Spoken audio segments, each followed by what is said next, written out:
Alright, this is our second lecture, an introduction to philosophy, analyzing concepts.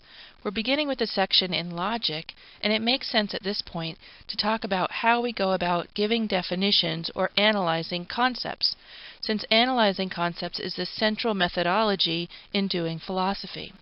We're going to talk about arguments next time, but first we're going to talk about what a concept is, how concepts are analyzed, how these analyses are evaluated, and what role this plays in doing philosophy.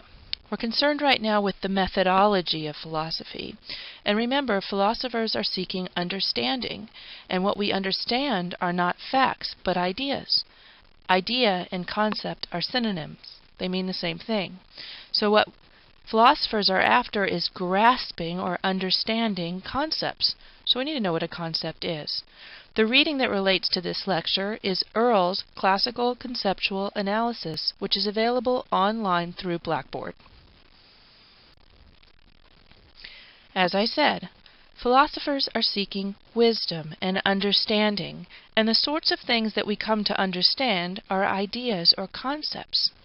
An idea or a concept is not a word, it is not a fact, but it is what is expressed by a word. It's the meaning of a word.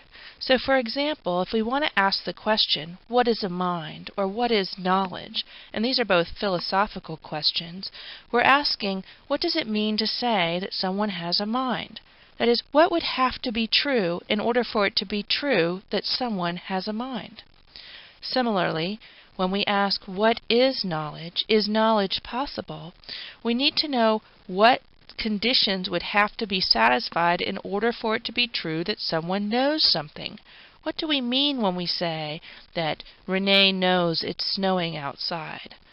When I'm asking about the meaning of a word, I'm asking about the idea that is expressed by that word, or the concept. When I analyze a concept, I give a definition of that concept. I say what it means. So a concept or idea is what is meant or expressed by a linguistic item such as a singular term. A singular term is a term like turtle or love or truth or mind or knowledge.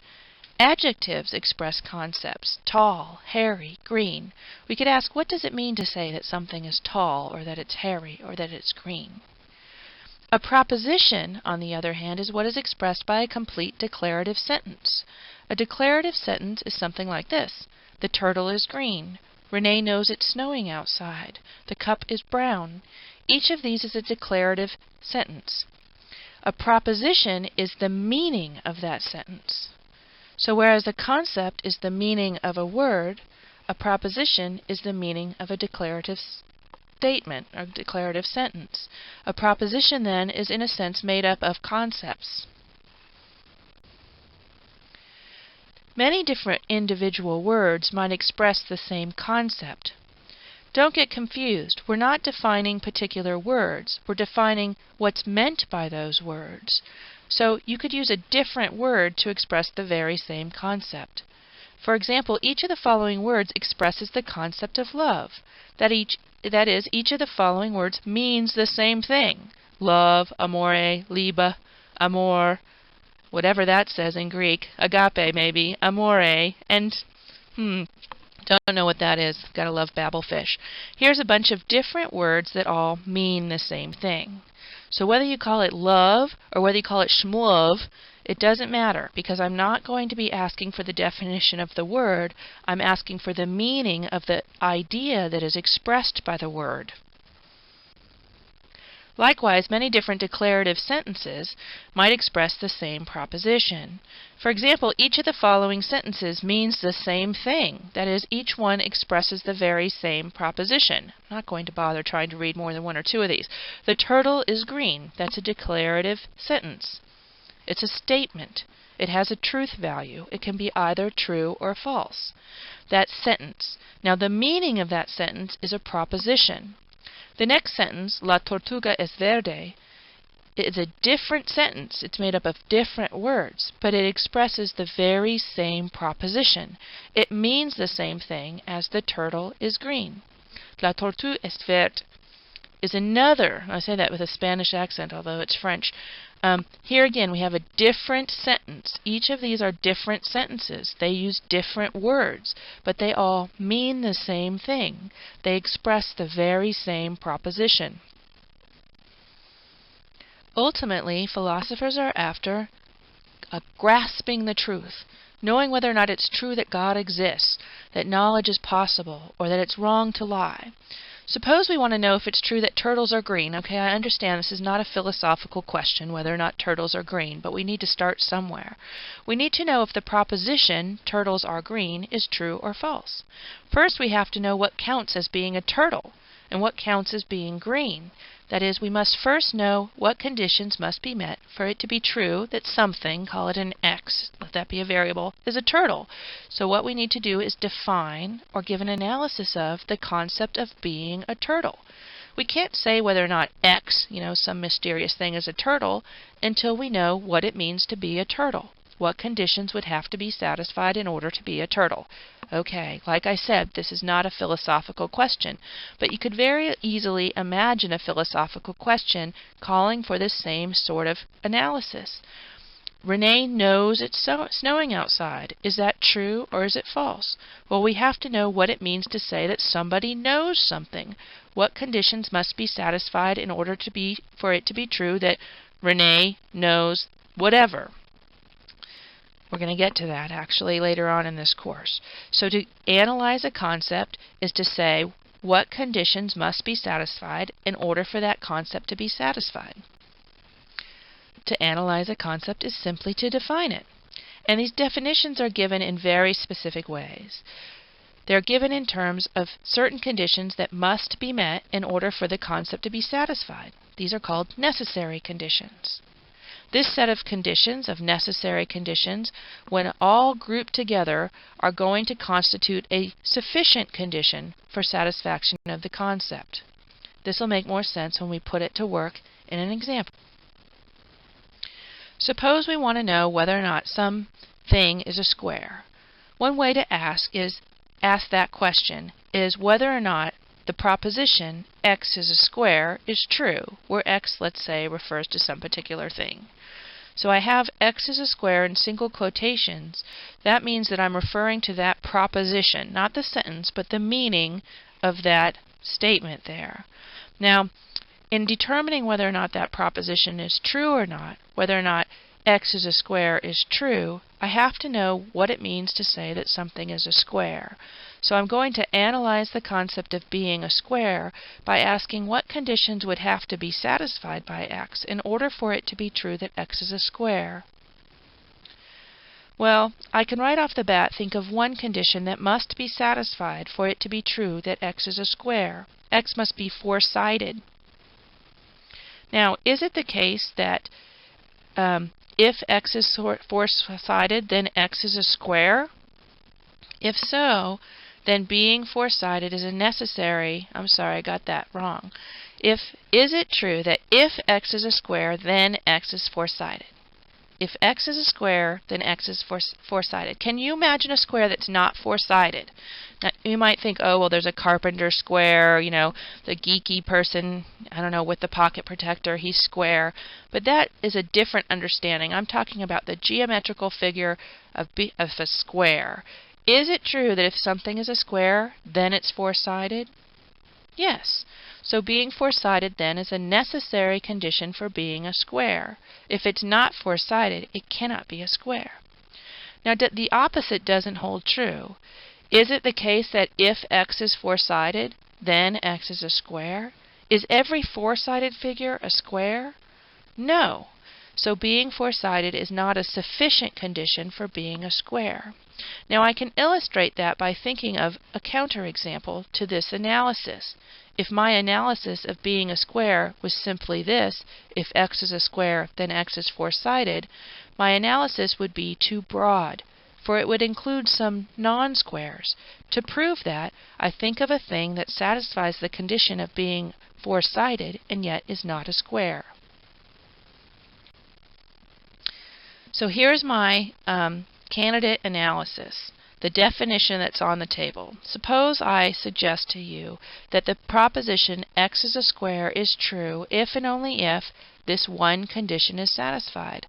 X is four-sided. What I do is imagine a counterexample, something that satisfies the condition and yet is not a square. What this counterexample does is it shows me that my analysis is not sufficient. While being four-sided is a necessary condition for being a square, it's not enough. And what is my counterexample? A rectangle. A rectangle is a four-sided figure, so it satisfies condition 1, but they're not squares. So being four-sided is not a sufficient condition for being a square. It's not enough. We need to say something else, some other condition that must be satisfied if it's true that x is a square. So we say that x has 4 equal sides. That gets rid of that rectangle. Now suppose that if x is a square, it is a four-sided figure with 4 equal sides. If so, it seems that both of these conditions are necessary conditions. Try to think of a square that's not four-sided and doesn't have 4 equal sides. You can't. So each of these conditions is a necessary condition for being a square. Now the question is, are they sufficient? Is being four-sided and having 4 equal sides enough? Does that guarantee that the thing in question is a square? Can you think of a counterexample to this analysis? Can you think of something that's four-sided and has 4 equal sides and yet is not a square? Sure, a diamond. This figure satisfies both of these conditions and yet it's not a square. So satisfying these two conditions is not sufficient for being a square. Each of these conditions is necessary, but together they are not sufficient. So let's say we need to add the following condition. X has 4 90-degree angles. That'll rule out that diamond shape. In fact, each of these conditions is a necessary condition for being a square. If something is a square, then necessarily it has 4 sides, it has 4 equal sides, and it has 4 90-degree angles. Now the question is, are these 3 conditions together sufficient to guarantee that x is a square? That is, if x satisfies these 3 conditions alone, would that be enough to guarantee that x is a square? Can you think of a counterexample to this analysis? Can you think of something that's four-sided, has 4 equal sides, 4 90-degree angles, and yet is not a square? I don't know if this is going to count. But imagine 2 intersecting lines. It might be the case that in the condition 1, saying that x is four-sided, that side suggests a closed figure. Perhaps not. And maybe I could draw something else that would be have 4 sides, 4 equal sides, and 4 90-degree angles, and yet not be a square. What I'm getting at is that it seems to be the case we have to add a 4th condition, namely that x is a closed. There we go. Now it seems there's still one thing that could satisfy each of these conditions and yet not be a square. Imagine a square-like shape crumpled up. If space is curved, then we can imagine a non-Euclidean square-like figure that is not a square. If space bends and turns and twists, then we take our square and we put it out there in our non-Euclidean space, and it's not a square anymore. So we must add something else. X is planar. Now if you had geometry, you should understand this term. Occurs on a single plane. Finally, we've reached a complete analysis of the concept of being a square. This analysis is given in terms of necessary and jointly sufficient conditions. If we want to know if it's true that something, let's call this one A, is a square, all we need to know is whether or not A satisfies all of the conditions for being a square. Each of these conditions, 1 through 5, is a necessary condition. So if it fails to satisfy even one of these conditions, then it's not a square. These 5 conditions are also sufficient for being a square. That is, anything that satisfies all 5 of them is automatically a square. You thought you knew what a square was when you came into this class, didn't you? Who knew we could have so much debate about this? What we want to do when we analyze concepts is understand their meaning. We understand their meaning in terms of necessary and sufficient conditions. That is, we give a definition in terms of the conditions that must be satisfied in order for the concept to be satisfied, and the conditions such that if the conditions are satisfied, then the concept is satisfied. A classical conceptual analysis, or a definition of this time, is stated as a necessary truth. It cannot be false. It's not the case that some squares are four-sided, four equal side, yada yada yada. It's that if something is a square, then necessarily it satisfies all of those conditions. Things that don't satisfy, there's not some squares that do and some squares that don't. This is a necessary truth. Now consider the following statement. X is a bachelor. If and only if X is an unmarried man. We can analyze this concept. We could say, what does it mean to say that X is a bachelor? I can't say whether or not that statement is true unless I know what conditions would have to be satisfied in order for it to be true that X is a bachelor. Here's an abbreviation that philosophers use, IFF. It stands for if and only if. X is a bachelor if and only if X is an unmarried man. So what that means, that if and only if, is that if X is a bachelor, then X is an unmarried man, and if X is an unmarried man, then X is a bachelor. A classical conceptual analysis is not a circular definition. Okay, I'm right now referring to the reading in Earl when he gives the characteristics of a classical conceptual analysis. First, it's stated as a necessary truth. Second, it is not circular. Now, in English class, you should have heard of circular definitions. One cannot analyze the concept of being a bachelor by saying that something is a bachelor if and only if it is a bachelor. That fails to be a classical analysis because it's a circular definition. Another characteristic of a classical conceptual analysis is that it's not too broad. That is, it doesn't include some things that do not satisfy the concept. So let's see how that works. To say that X is a bachelor if and only if X is a man is too broad an analysis. Why? While being a man is a necessary condition for being a bachelor, it is not sufficient. If this were my complete analysis of being a bachelor, then I would include some non-bachelors. All those married men would be included by this definition. So my analysis is too broad because it includes some non-bachelors in the group of things it identifies as being bachelors.